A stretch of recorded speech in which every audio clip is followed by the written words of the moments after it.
안녕하십니까? 사연을 들어주실 청취자 여러분들께 인사를 먼저 올리고 시작하겠습니다. 저는 30대 후반에 접어든 여자 사연자로서 평소에 이런 썰들을 좋아해서 자주자주 듣고 즐기고 있었습니다.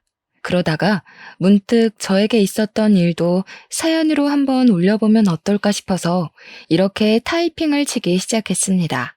저희 집에 일어난 큰 사건을 한번 재미나게 풀어보도록 하겠습니다. 저희 집에는 이상한 가훈이 하나 존재합니다. 그건 바로 가족들끼리는 모든 걸 나눠야만 한다는 가훈이자 법칙이죠. 그 법을 무시하는 날에는 아주 무시무시한 엄벌이 내려지곤 했습니다. 뭐 말로만 보면 그게 뭐 어때서? 당연한 거 아니야? 하는 생각을 하실지도 모르겠습니다만 실상은 늘 상상 그 이상이었습니다. 우리 아버지께서는 항상 가족들끼리는 콩 한쪽도 나누어야 한다고 하셨고 그 콩 한쪽이라는 게 얼마나 사소한 것인지 알게 된 건 제가 고등학생 때였습니다.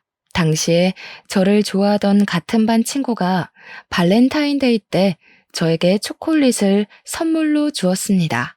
값이 꽤 비싸서 평소에는 사 먹을 수 없는 한 알씩 금박 포장이 된 초콜릿이었습니다. 물론 값도 값이지만 저도 그 친구에게 호감이 있었기 때문에 아껴서 먹으려고 책상 서랍에 꽁꽁 숨겨두고 생각날 때마다 하나씩 꺼내 먹었죠. 그런데 제 여동생이 그 초콜릿을 보고는 저에게 하나만 달라고 졸랐었어요. 저는 당연히 제가 좋아하는 남자애가 준 선물이기에 절대 안 된다고 꺼내 먹을 생각하지 말라고 숫자 세고 있다고 이야기를 했죠. 근데 제 동생은 그게 엄청 먹고 싶었는지 엄마에게 가서 그 초콜릿 하나만 사달라고 조르기 시작한 거예요. 엄마는 귀찮아서 언니한테 하나 달라고 하라고 이야기를 했고요. 동생이 징징거리면서 언니가 안 준다고 했다고 우는 소리를 내니까 아버지께서 방에서 나와서 큰 소리를 치셨습니다. 가족끼리 콩 한쪽도 나눠 먹어야 하는 것인데 그깟 초콜릿이 뭐라고 동생에게 나눠주지 않는 거냐고요. 제 방으로 들어와서 서랍이란 서랍은 다 뒤지시더니 제가 소리를 지르는데도 그 초콜릿을 찾아서 가족들끼리 나누자고 하시더군요. 제가 받은 선물인데 고작 7개 남았는데 저를 한 개 덜렁 주고는 자기들끼리 2개씩 나눠서 입에 까놓는 게 아니겠습니까? 제가 어이가 없어서 막 울었더니 아버지께서 저에게 울그락불그락한 얼굴로 가족끼리 나눠 먹는 게 그렇게 곶감냐고 하시더라고요. 가족들에게 베풀면 나중에 네 복으로 돌아온다고 당당하게 말하시는데 저는 그것도 제 마음에 폭력을 휘두른 것이란 생각이 들었습니다. 마음에 든 멍은 빠질 생각을 하지 못했고 자연스럽게 아버지와 거리를 두게 된 큰 사건이었죠. 저희 아버지는 사업을 하시는 소위 말하는 잘 나가는 사장님이었습니다. 문제는 사업을 해서 넉넉한 부를 축적하는 것과 다르게 돈을 빌리러 온 친척들에게 하염없이 재산을 나눴다는 게 문제였죠. 허구한 날 문지방을 밟으며 돈 좀 빌려달라고 말하는 친척들을 내치지 않는 아버지 때문에 엄마는 피곤해하시고 속상해하셨습니다. 물론 우리 아버지께서 꽤 건실한 사업체를 운영 중이셨기에 가족들이 먹고 사는데 전혀 문제가 없긴 했습니다. 모은 돈으로 건물도 한 채 사서 가지고 계시며 월세를 받고 있기도 했고 그러니까 엄마도 아버지에게 싫은 소리를 한 번 못 하셨죠. 아버지께서는 어릴 때 정말 가난하게 살아서 온 가족이 힘들었었다며 가족들을 더 이상 고생시키고 싶지 않은 마음에 나누는 거라고 하셨습니다. 어떻게 보면 콩 한쪽까지도 나눠야 한다는 강박관념에 사로잡혀 사시는 분 같았습니다. 하지만 저는 그게 별로 이해가 가지 않았단 말이죠. 나눠줘봐야 감사한 줄도 모르고 더 줘라, 더 내놔라 하는 강도처럼 굴었거든요.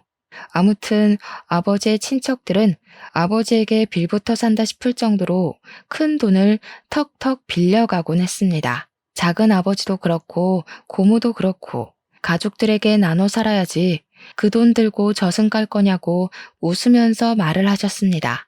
하도 날강도처럼 뻔뻔하게 굴길래 제가 아버지께 한 번은 속내를 털어놨던 적도 있었습니다.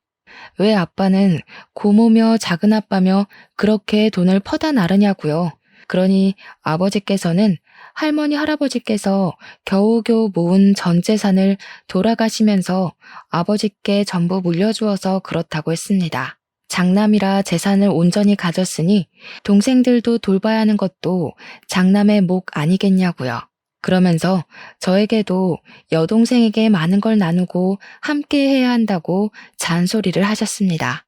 그런데 그 말을 듣고 계시던 엄마가 한숨을 쉬면서 이야기를 하시더라고요.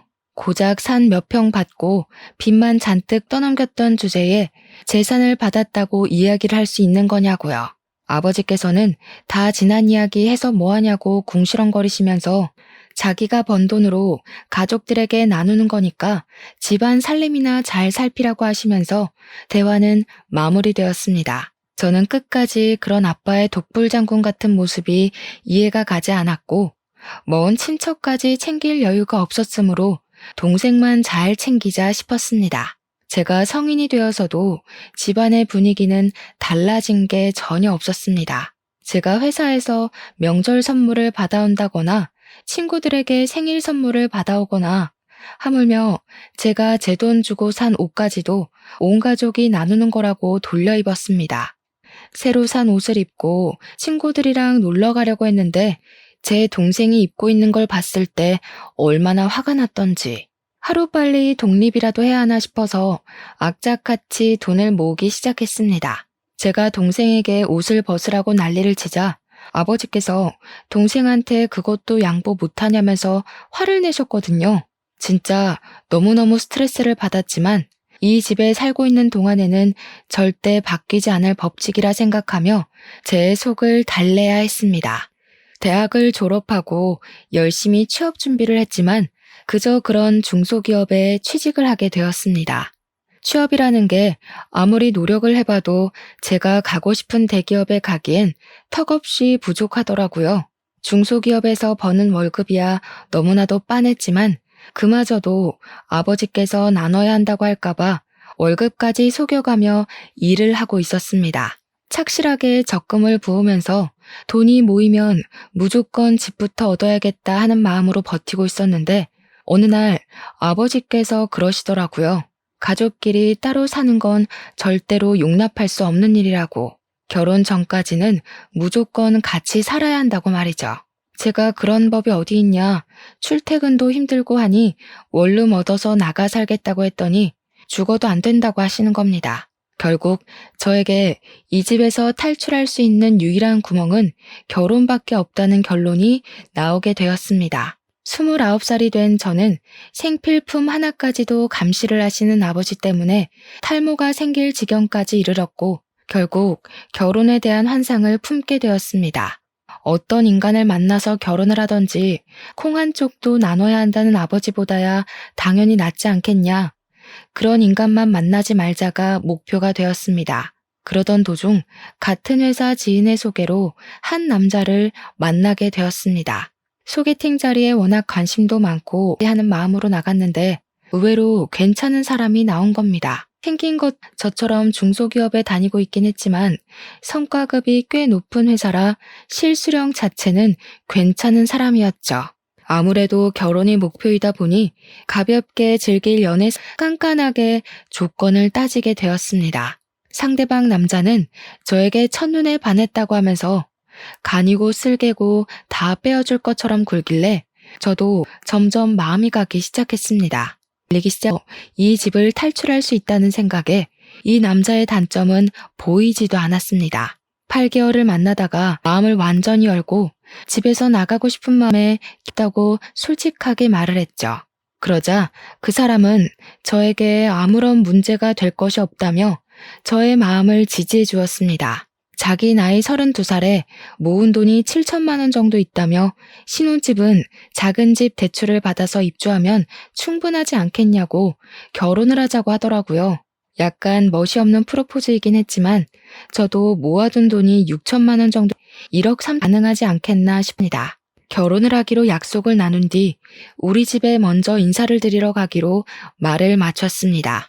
제가 아버지에게 넌지시 소개를 시켜드릴 사람이 있다고 이야기를 드렸더니 아버지께서 아주 깜짝 놀라시더라고요.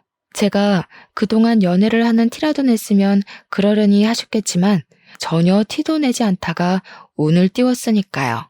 저에게 결혼할 거니?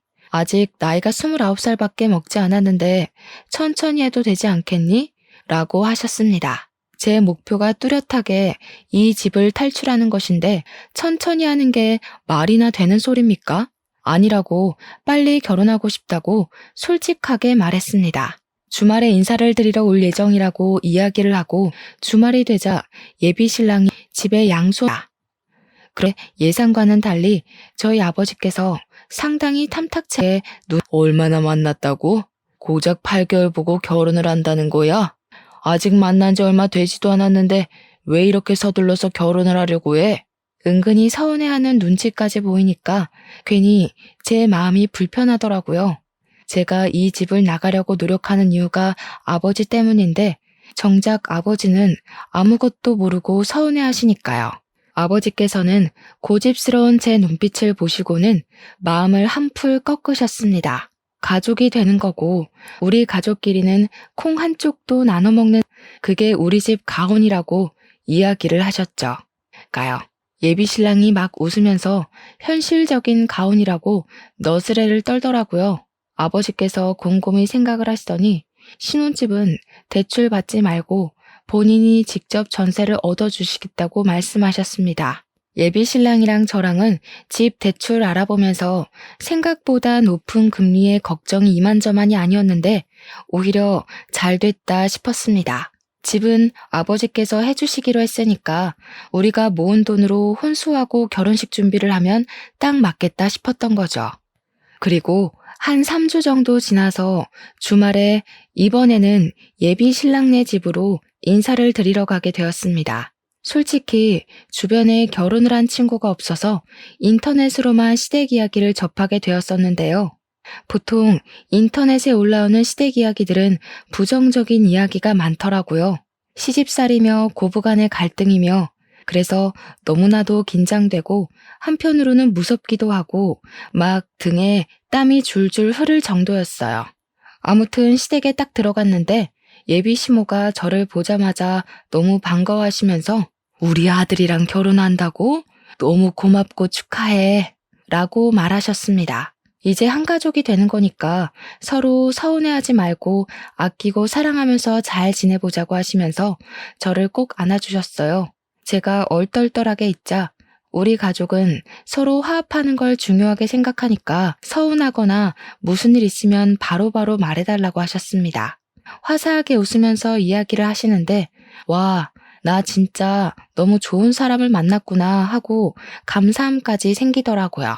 시모 얼굴이 정말 곱고 엄청 선하게 생긴 이미지여서 저는 너무너무 좋다고 앞으로 잘 지내고 싶다고 인사를 드렸어요. 시댁에서 밥을 먹는 내내 잘 챙겨주시기도 했고 걱정했던 시월드랑은 거리가 멀어서 다행이다 싶었습니다. 상견례 날짜를 잡고 양가 가족들이 만나게 되었는데 제가 긴장했던 것과 달리 분위기도 너무 훈훈하고 좋았습니다. 아버지께서도 잘 키운 딸 시집 보낸다는 느낌으로 인자하게 시댁 식구들을 맞이하셨고 어머니도 평소에 잔소리가 많은 분이시지만 그날만큼은 제 자랑을 하시더라고요. 시부모도 우리 부모님께 딸아이 곱게 키워주셔서 감사하다고 집안 식구로 맞이해서 잘 보살피겠다고 하셨고요. 팔뚝에 막 소름이 돋긴 했지만 결혼해서 잘 살 수 있겠구나 하는 확신이 드는 자리이기도 했습니다. 그렇게 남편과 저는 연애를 시작한 지 10개월 만에 결혼을 하게 되었고 양가의 만남 이후 결혼식도 빠르게 진행되었습니다. 신혼집은 아버지께서 해주셨고 혼수는 둘이 발품 팔아 구했습니다. 그렇게 결혼식까지 무사히 치르게 되었습니다. 문제는 결혼을 하고 나서부터 시작이 되었습니다. 처음에는 잘 몰랐던 부분인데 결혼을 하면 보이게 되는 부분이 있잖아요. 같이 살기 시작한 이후에 보이는 단점들이 보이기 시작하는데 남편이 엄청나게 게으른 사람이었던 거죠. 회사에 출근하는 것조차 우는 소리가 없으면 못하는 사람처럼 아침부터 엄청나게 징징거리면서 출근을 했어요. 더 자고 싶다. 누워있고 싶다. 양치하기 귀찮다. 누가 시켜줬으면 좋겠다. 나 대신 일할 사람 없나? 툭하면 이런 말을 반복했습니다. 저는 진절머리가 났죠. 그런데 남편이 되도 않는 말을 하는 게 이게 끝이 아니었습니다. 나는 사업가 체질인 것 같은데 그냥 사업을 시작해볼까? 장인처럼 사업하면 잘할 수 있을 것 같은데 하면서 은근히 퇴사하고 싶다는 의견을 피력했고요. 물론 제가 그때마다 못 들은 척 그냥 넘어갔지만 하루 종일 사업 타령을 하며 허튼 소리를 하니 그건 또 그것대로 피곤하더라고요. 제가 결국에는 남편에게 2세 계획을 생각하면 안정적인 직장에 남아있는 것이 낫지 않겠냐고 몇 번이나 진지하게 이야기를 했습니다. 그러니까 남편이 하는 말이 어차피 집도 장인이 줘서 대출 갚을 것도 없고 결혼 자금 모았던 것도 거의 다 남아있지 않냐고 하더라고요. 고정적인 수입은 저에게 있으니 문제될 것이 하나도 없다고 말을 하는 겁니다. 거기다가 둘이 모은 돈 1억 3천만 원 중 결혼식 비용, 혼수 비용 빼고 9천만 원 정도가 남아있었는데 그 돈으로 사업하면 충분하지 않겠냐고 하더라고요. 저는 당연히 남편을 말렸죠.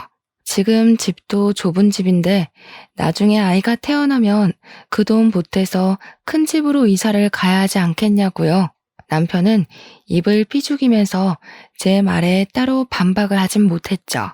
물론 그렇다고 사업에 대한 마음을 접었다는 건 절대 아닙니다. 그날 이후로 매일같이 남편은 저에게 회사에서 너무 힘들다, 과장이 잔소리한다, 부장이 결제를 해주지 않고 다시 해오라고 한다 하면서 투정을 부리기 시작했어요.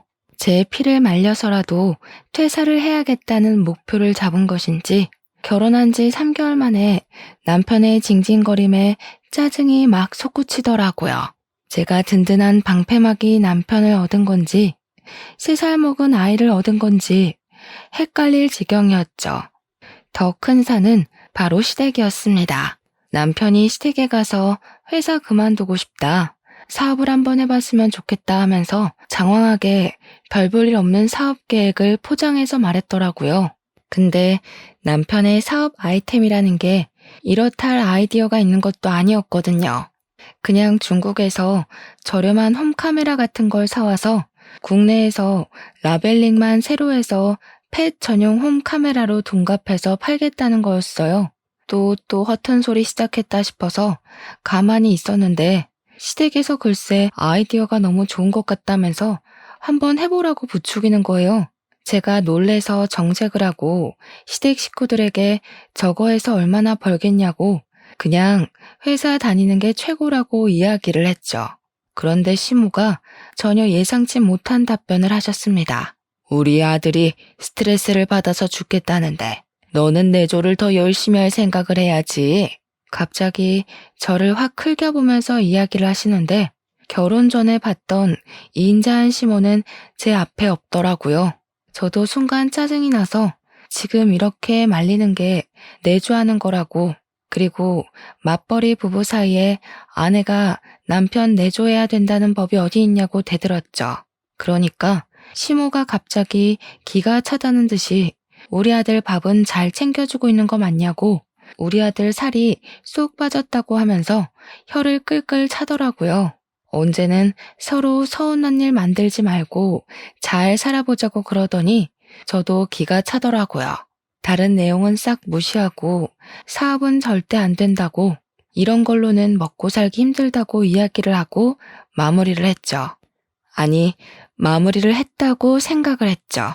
사업 타령한 지 6개월쯤 지나서 남편이 대뜸 자기 사표를 냈다고 이야기를 하는 겁니다.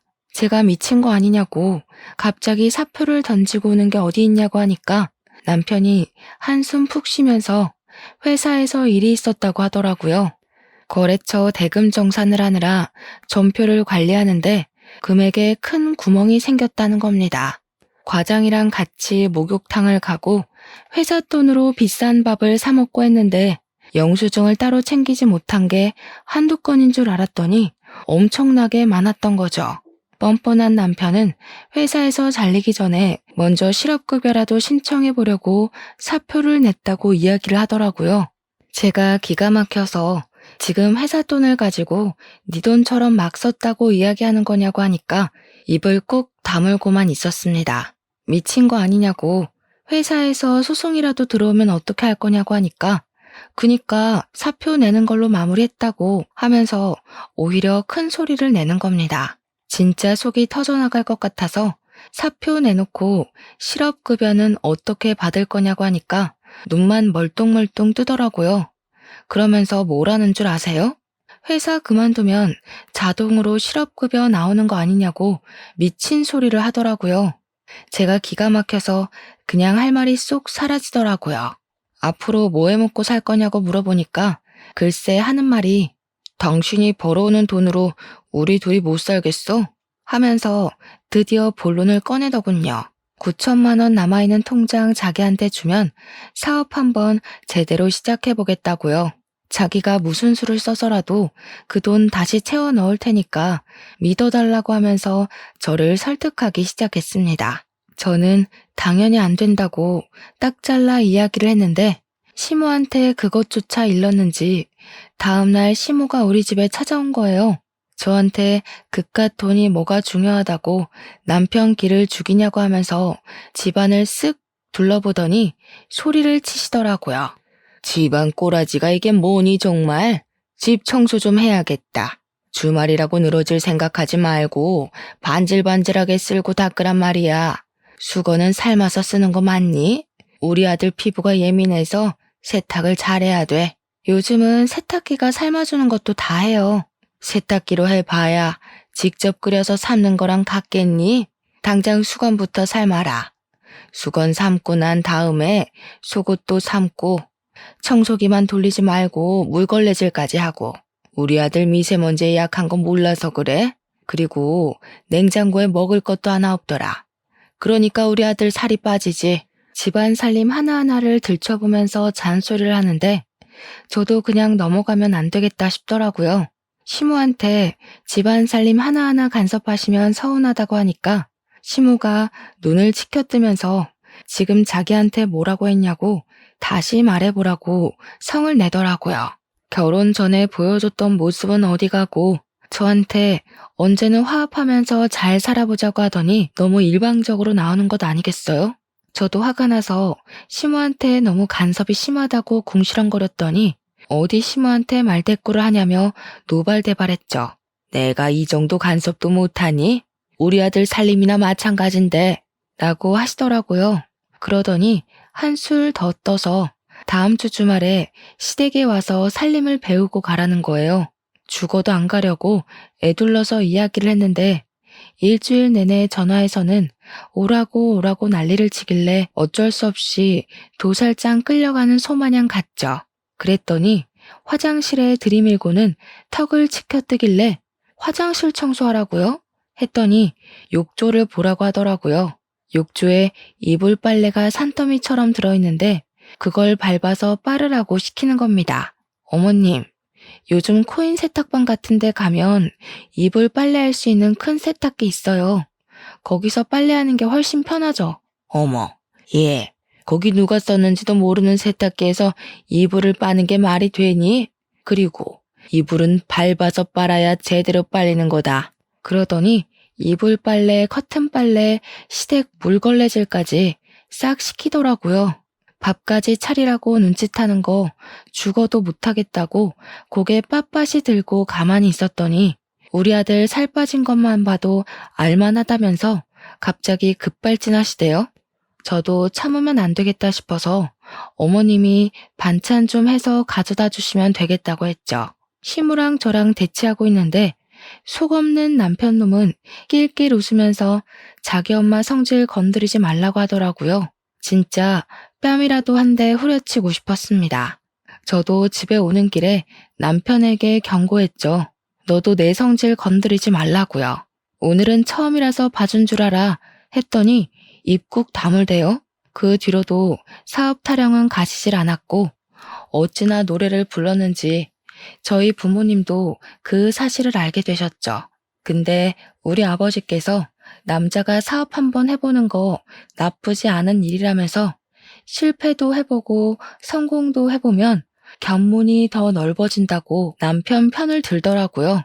사업 한번 해봐, 배짱 한번 보게 하면서 남편의 말에 힘을 실어줬고 결국 저는 두 손 두 발 다 들고 통장을 건넸습니다. 남편은 정말 통장을 받자마자 중국에서 홈카메라를 엄청나게 사들여서 판매를 하기 시작했습니다.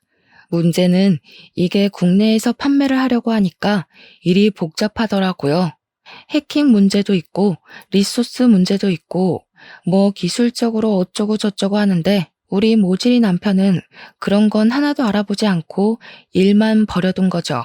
무슨 특허권 문제니 세금 문제니 하는 것들이 하나둘 발목을 잡기 시작했습니다. 사업한다고 일은 다 벌려놓고 돈은 죄다 쏟아부어놨는데 판매는 하나도 못하게 생긴 거죠.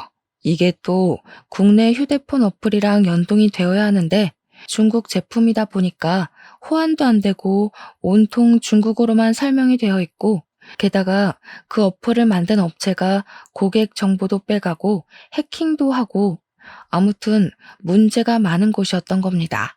재고는 빌려둔 창고에 잔뜩 쌓여 있는데 창고 사용료도 어마어마한 거 아시죠? 결국 남편은 한 대도 팔아보지 못하고 물건을 처분해야 했습니다. 공짜로 주변에 뿌리고 팔리지 않으니까 중고 마켓에 나눔을 하기도 하고요. 그게 사업하겠다고 난리를 친 지 3개월 만에 벌어진 일이었고 큰 돈을 탕진한 남편에게 이제 정신 차렸으면 재빨리 취업 준비하라고 했습니다. 그랬더니 남편이 뻔뻔하게도 장인도 실패 한 번쯤은 해봐야 하는 거라 안 했냐면서 다른 사업을 생각해둔 게 있대요. 제발 정신 좀 차리라고, 네가 잃은 돈을 생각하라고 우리 재산에 사업을 또 하는 게 말이 되냐 말렸습니다. 그랬더니 이 모질이 남편이 또 시모한테 졸졸 가서 고자질을 한 거죠. 시모가 집에 찾아와서는 실패해서 의기소침해 있는 남편에게 응원은 못할 망정 새 사업 하겠다는 거 길을 꺾는 게 말이 되냐고 잔소리를 하더라고요. 왜 우리 애 길을 죽이고 그래요? 애 현실 시모 버전이었습니다. 저에게 삿대질을 하며 이야기를 하길래 열이 받아서 저도 한 소리 했죠. 어머님, 이 사람 애도 아니고 나이 30 중반이나 처먹고 지금 얼마를 해먹은지 아세요? 너 지금 너희 집 잘 산다고 우리 집 무시하니? 우리 집에서 집 턱턱 해주고 그랬으면 우리 아들 무시도 안 했겠지. 여기서 갑자기 집 이야기가 왜 나와요? 네가 우리 아들 기죽이고 주도권 잡으려고 일부러 네 명의로 집 산 거잖아. 우리 아버지께서 해주신 집인데 당연히 제 명의로 해야 하는 거 아닌가요? 신혼집 할 때 시댁에서 100만 원이라도 보탰으면 제가 1% 정도는 공동 명의로 해줬겠죠. 집 산다고 할 때는 고맙다고 낼름 받아먹더니 왜 저한테 공동 명의 운운하세요? 굉장히 어이없는 거 아시죠? 시모가 무슨 할 말이 더 있겠습니까? 그냥 콧김만 뿜으면서 씩씩거리다가 집으로 돌아가셨죠. 남편이 저한테 틱틱거리면서 왜 긁어부스럼 만드냐고 한 소리 하는데 제가 어이가 없더라고요. 남편한테도 경고했죠. 긁어부스럼 만든 게 누군데 내 앞에서 그런 소리를 하냐고. 이 집의 부스럼은 너라고요. 사업한다고 헛짓거리 그만하고 어디든 취업부터 하라고 했습니다. 근데 이놈이 정신 못 차리고 우리 아버지를 찾아가서는 사업을 제대로 해보고 싶다면서 투자를 해달라고 한 겁니다. 가족끼리 당연히 그 정도는 나눠줄 수 있지 하면서도 우리 아버지께서도 이 미쳐넘는 놈한테 1억이나 지원을 해주신 거예요. 아버지께서 가진 건물로 대출을 받아서 해줬다고 하시더라고요. 우리 집 구할 때도 담보대출 받아서 해주신 걸로 알고 있었거든요. 남편은 아버지에게 받은 1억을 가지고 이번에는 미용기기 사업을 시작했고 확실히 미용기기는 반응이 좀 오긴 했어요. 처음에는 중국 제품이라고 사람들이 꺼려하더니 저렴한 가격에 효과도 꽤 괜찮은지 SNS를 통해서 입소문이 퍼지기 시작했습니다. 그 기회를 놓치지 않고 마케팅 업체를 끼고 SNS를 통해서 홍보를 하기 시작했죠. 남편도 처음과 다르게 꼼꼼하게 알아보고 준비했고 공을 들이긴 했어요. 출장도 몇 번이나 다녀왔고요.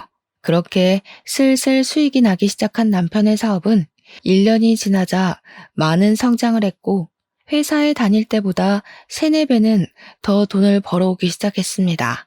가끔은 저한테 떵떵거리면서 자기는 사업이 잘 맞을 거라고 하지 않았냐며 큰 소리를 쳤습니다. 물론 그때마다 꼴불견이긴 했지만 저에게 생활비를 줄 때만큼은 왕처럼 모셨죠 뭐. 그렇게 자리를 잡아가고 난 뒤 저는 남편에게 슬슬 아이를 갖자고 말을 하려고 했는데 그때 또 한 번 큰 사건이 터지게 되었습니다. 우리 아버지께서 운영하고 있던 제1공장에서 불이 나면서 기계와 상품 대부분이 손실되어 버린 것이었습니다. 물론 보험이 가입되어 있긴 했지만 관리 미흡으로 인한 전선 노후, 누전이 겹치게 되면서 일어난 사건이라 100% 보험금을 받을 수 없다는 판결이 나온 겁니다. 관리가 덜 된 것에 대한 책임을 져야 한다는 뜻이었죠. 일부러 보험금을 노리고 이 지경이 될 때까지 내버려 둔 거 아니냐면서 보험사에서는 보험금 지급을 거부했습니다. 정해진 날짜까지 물건을 납품도 해야 하는데 공장은 죄다 불탔으니 물건을 맞출 수도 없고 미리 성금을 받은 것도 뱉어내야 하는 마당에 위약금까지 물어야 했습니다. 보험금 일부 수령한 걸로 돌려막기를 하다가 결국에 아버지께서는 건물까지 팔게 되었는데 건물에 끼인 대출까지 일시불로 갚아야만 하는 상황이 되었습니다. 한마디로 한순간에 아버지의 평생 사업이 산산조각이 나서 불타버리게 된 것이었습니다. 부모님은 결국 집까지 팔아서 빚을 갚아야만 했습니다. 저에게 연락이 와서 며칠만 집에서 지내도 되겠냐고 물어보시길래 냉큼 오시라고 했더니 얼굴이 많이 상해 있더라고요. 그동안 아버지께서 친척들 집을 돌면서 돈을 빌리러 다니셨던 모양입니다. 제가 작은아버지와 고모한테 이야기를 좀 해보라고 그동안 빌려간 돈 많지 않냐고 하니까 아버지께서 부들부들 떠시더라고요. 그러면서 그 잡것들 이러시길래 깜짝 놀랐죠. 아버지께서는 무슨 일이 있어도 가족들 욕은 잘 안 하시거든요. 그래서 무슨 일이 있었냐고 물어보니까 손주들이며 자식들이며 죄다 유학 보내놓고 외국 여행 다니고 하는 것들이 돈 좀 빌려달라니까 전화를 뚝 끊어버리대요. 형 사업 망했어? 빚졌어? 하더니 앞으로 연락 안 했으면 좋겠다고 하면서 돈 없다고 했다는 겁니다. 자기들이 돈 없을 때는 살랑살랑 하더니 돈 좀 빌려달라니까 끊어버리는 게 무슨 가족이냐면서 가족들끼리 나누며 살긴 개뿔이라고 지들 필요할 때만 가족이라고 하시더라고요. 작은 아버지와 고모뿐만 아니라 친척들 전부 아버지 사업 망했다고 하니까 등을 돌렸다고 합니다. 그 이야기를 하는 내내 아버지의 표정이 너무 좋지 않아서 은근 마음이 쓰였습니다. 우리 아버지께서 갑자기 멀뚱히 있던 남편에게 그러시더라고요. 자네 사업 자금 내가 대준 거 알지? 그러더니 본인을 좀 도와줬으면 좋겠다고 넌지시 운을 띄우니까 우리 남편이 얼마나 도와드려야 하는데요? 하고 하더군요. 아버지께서는 1억을 빌려주었으니 그 정도만 줬으면 좋겠다고 대충 돌려 막아야 할 건 다 막아놨으니 미천만 있으면 된다고 하셨습니다. 아무런 말 없이 빤히 아버지를 바라보고 있는 남편의 옆구리를 쿡 찔렀죠. 그러니까 남편이 인상을 팍 쓰면서 1억이나 빌려달라고요? 하면서 자기가 아무리 잘 나가는 사업가라고 해도 1억을 어떻게 뚝딱 마련하냐고 하더라고요. 저는 남편의 입에서 당연히 거절이 나올 거란 생각을 못했기에 입만 떡 벌리고 있었습니다. 남편은 처제는 어디서 뭐하고요? 하면서 자기가 5천만 원까지는 내일까지 알아볼 테니까 불편하게 집에서 그러지 말고 돈 줄 테니 숙박업소 가 계세요 하는 겁니다. 아니, 멀쩡한 집 놔두고 밖에서 자라는 건 무슨 소리입니까? 저는 놀래서 무슨 소리를 하는 거냐고, 우리 작은 방에서 주무시면 되지 않겠냐고 남편에게 이악 물고 이야기를 했습니다. 그러니 남편이 뭐라는 줄 아세요? 작은 방에 자기 사업 계획서랑 자료가 다 있는데 뭘 믿고 장인 장모를 거기에 모시냐는 겁니다. 우리 아버지를 쓱 보면서 장인이 자기 사업 아이디어라도 훔쳐가거나 자기 거래처에 무슨 짓을 할 줄 알고 믿냐고. 그 말에 제가 얼마나 경악을 했는지 모릅니다. 5만 원짜리 지폐 2장을 건네면서 이 돈으로 나가서 주무시고 배달 음식이라도 시켜 드시라고 선심 쓰듯 이야기를 하는데 와, 사람이 돌겠더라고요. 부모님도 그 돈 받아서 초라하게 집을 나서는데 제가 그냥 계시라고 해도 이 집이 더 불편하다고 나가시더라고요. 현관문이 닫히자마자 열이 받아서 남편한테 바로 달려들었습니다. 야, 네가 사람이냐? 너네 엄마 아빠였어도 이렇게 행동할 거니? 네가 지금 버는 돈이 다 누구 주머니에서 나온 돈인지 알고 하는 행동이냐고. 진짜 어이없네. 내가 5천만 원 구해온다고 말했잖아. 어이없는 건 나지. 받은 건 1억인데 갚는 건 왜 5천만 원이야? 그리고 이 집도 우리 아빠가 해준 집인 거 알고 하는 소리지? 어떻게 집 해준 사람을 밖에서 자라고 내쫓을 수가 있어? 이 집 시세가 얼마나 한다고 그렇게 유세를 떨고 앉았어? 다음에 큰 집으로 이사 가면 그 집은 내 명의로 사던가 해야지. 중소기업 다니면서 돈도 얼마 못 버는 게 자존심은 왜 부리냐? 남편의 말에 저는 얼굴이 점점 굳어갔습니다.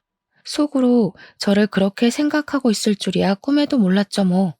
아무리 그래도 3년이라는 시간을 서로 부대끼면서 살았는데 그런 생각을 하고 있었다는데 충격적이었습니다. 제가 아무 말도 하지 않고 부르르 떨고 있으니까 저한테 5천만 원 주는 것도 감지덕지하게 생각하라고 하면서 지방에 일자리를 알아봐 드리라는 겁니다. 지방에 가서 남의 밭에서 농사 짓는 거 도와주면 돈 좀 벌지 않겠냐고 소일거리나 하시면서 살라고 하라고. 그 나이 먹고 사업은 무슨 사업이야? 라며 짓거리는데 제가 너무 화가 나서 남편의 뺨을 정말 있는 힘껏 때렸습니다. 너 지금 내 얼굴 때린 거야? 세상에 맞고 사는 남편이 어디 있어? 당장 이혼해.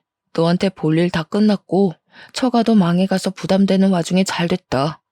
너하고 더 이상 같이 살 이유가 전혀 없으니까 짐 싸서 당장 나가. 이거 미친 새끼 아니야. 이 집 우리 아빠가 내 명의로 해준 집인데 어디서 나가라 말아야? 나가려면 네가 나가야지. 혼수도 거의 내 돈 주고 한 거나 다름없는 거 알지? 네가 사업한다고 남은 돈 다 말아먹었잖아. 내 집에 있는 거 하나도 건드리지 말고 당장 몸만 나가. 알겠어? 그러니 남편이 씩씩거리면서 바로 짐 대충 꾸려서 나가더라고요. 바로 아버지께 전화해서 당장 우리 집으로 오시라 했더니 근처에 계셨는지 바로 오셨습니다. 은근슬쩍 남편 눈치를 보려고 주변을 쓱 훑으시길래 이혼할 거라고 남편이 우리 집 개무시했고 열받아서 뺨도 때렸다고 이야기를 했습니다. 부모님께서 본인들 때문에 벌어진 일이라는 생각이 드셨는지 고개를 숙이고 계시길래 죄 지은 거 없으니 그러지 말라고 말씀드렸죠. 시모가 다음날 우리 집에 찾아와서는 저에게 온갖 개소리를 짓거리면서 감히 자기 아들 뺨 때렸냐고 이렇게는 못 산다고 이혼하라고 하시대요. 전 당당하게 어제 이미 이혼하겠다고 말을 했으니까 아줌마도 우리 집 찾아오지 말라고 내쫓았죠. 근데 그 이후에 5천만 원을 주겠다던 남편이 말을 싹 바꾼 겁니다. 이혼하는 마당에 자기가 왜 5천만 원을 구해다 줘야 하는 거냐고 뻔뻔하게 나오는데 정말 인간 말종이다 싶었습니다. 이혼 진행을 하면서 애도 없고 하니 양육비 조정할 내용도 없었고요. 협의 이혼으로 진행해서 위자료도 따로 없이 완벽한 남남이 되었습니다. 구청에 가서 이혼 서류를 제출하자마자 저는 변호사를 선임해서 재산 분할 청구 소송을 진행했습니다. 일단 금액은 크게 부르자 싶어서 10억을 분할해달라고 요청을 했습니다. 그동안 남편 사업이 성장을 한 것도 우리 아버지의 미천이 아니었으면 불가능한 일이었잖아요. 거기다가 집도 제가 해갔고요. 전 남편이 결혼하고 거의 바로 회사를 그만두었기 때문에 제가 먹여 살렸다는 증거까지 완벽하게 있었거든요. 법원에서는 재산 분할에 대해 저에게 손을 들어주었지만 10억은 과하다고 5억을 배상받으라는 판결이 나왔습니다.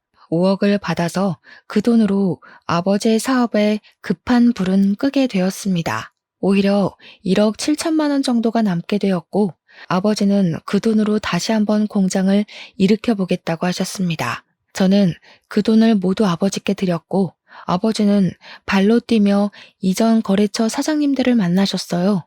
이전 거래처에서도 아버지의 사고를 안쓰럽게 생각하셨고 돈으로 지원해 줄 순 없어도 거래는 끊지 않고 계속하겠다고 의향을 밝히셨습니다. 아버지의 공장은 다시 한번 조금씩 굴러가기 시작했습니다. 그 일이 벌어진 지 3년이 더 지나고 공장은 다시 완전히 복구되었고 신혼집으로 썼던 그 작은 집에서 부모님과 저 셋이서 살고 있었습니다. 물론 공장이 돌아가기 시작하면서 따로 사는 동생과 합치기 위해 더 큰 집을 대출받아 계약을 했고 이사를 가려고 준비 중에 있었죠. 전 남편과 이혼한 이후에 하루라도 빨리 이 집을 떠나고 싶다는 생각도 한몫했고요. 짐을 다 싸놓고 이사 준비를 하고 있던 어느 날 초인종 소리가 들리길래 확인도 하지 않고 문을 열었습니다. 당연히 여동생이 찾아왔을 거라 생각해서 문을 열었는데 전 남편이 초췌한 얼굴로 서 있는 겁니다. 저는 싸늘하게 여긴 왜 왔냐고 당장 꺼지라고 말하니까 제 손을 덥석 잡더니 한 번만 도와달라고 하면서 묻지도 않은 자기 근황 이야기를 줄줄 읊더군요. 저랑 이혼을 하고 나서도 한동안은 잘 먹고 잘 살다가 회사에서 직원으로 일하던 여자를 만나서 약혼도 하고 결혼 준비를 하던 와중에 사기를 맞았다고 하더라고요.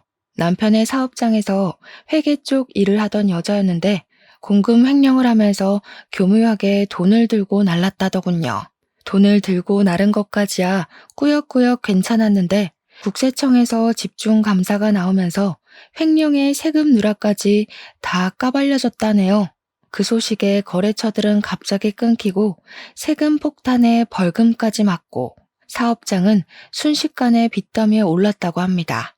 돈에 돌지 않으니 직원들 월급이 밀리는 건 당연한 수순이고 노동청 신고까지 들어가서 조사를 받았다는군요. 오죽하면 술을 하도 마셔서 간에 무리가 오는 바람에 황달에서 벗어날 수 없다고 저한테 한 번만 살려달래요. 우리 아버지한테 가족끼리 원래 콩 한쪽도 나누는 거 아니냐면서 도와달라는데 아버지께서 전 남편 싸대기를 확 날리셨습니다. 내가 너랑 왜 가족이야? 하는데 우리 엄마는 싸둔 짐덩어리에서 김장용 굵은 소금을 꺼내 전 남편 면상에 던지시더군요. 전 남편은 소금 맞고 뺨 맞고 멍하게 서 있더니 갑자기 막 울면서 잘못했다고 빌더라고요. 뭐 어쩌라고. 너 망해가는 거 보면 춤이라도 꼭 춰야지 했는데 춤출 기분도 별로 안 난다. 당장 꺼져. 전 남편이 계속 안 가고 있길래 경찰까지 불렀죠 뭐. 경찰서에 조사 쓰러 가니까 시모가 찾아와서는 표독스럽게 절 노려보대요. 같이 살았던 정이 있는데 한번 도와줄 수도 있지 하면서 궁시렁거리는데 가소롭더군요. 아줌마, 우리 친정 힘들 때는 돈 없으니까 꺼지라고 하더니 이제 와서 태도 전환하시는 거예요? 저도 돈 없는 아줌마랑 아줌마 아들한테 관심 없고 말도 섞기 싫으니까 좀 꺼지세요. 저를 보면서 부들부들 떨고 있는 시모를 가뿐히 무시하고 집으로 돌아왔습니다. 우리 가족은 3일 뒤에 집도 예정대로 이사를 했어요. 간혹가다 이전 집 주소로 우편물이나 택배 배송이 가는 일이 있어서 물건 찾으러 양해를 구하고 살던 집에 찾아가니 집주인이 말해주더라고요. 어떤 남자가 몇 번이나 집에 찾아와서 경찰에 신고를 했었다고요. 전 남편이 제가 이사 간 걸 모르고 찾아간 것 같더라고요. 이혼하고 휴대폰 번호도 바꾸고 집도 이사를 갔으니 이제 더 이상 볼 일 없겠죠. 전 남편이 평생 속죄하면서 살 수 있게 최악으로 살았으면 좋겠어요. 저의 사연은 여기까지입니다. 들어주셔서 감사해요.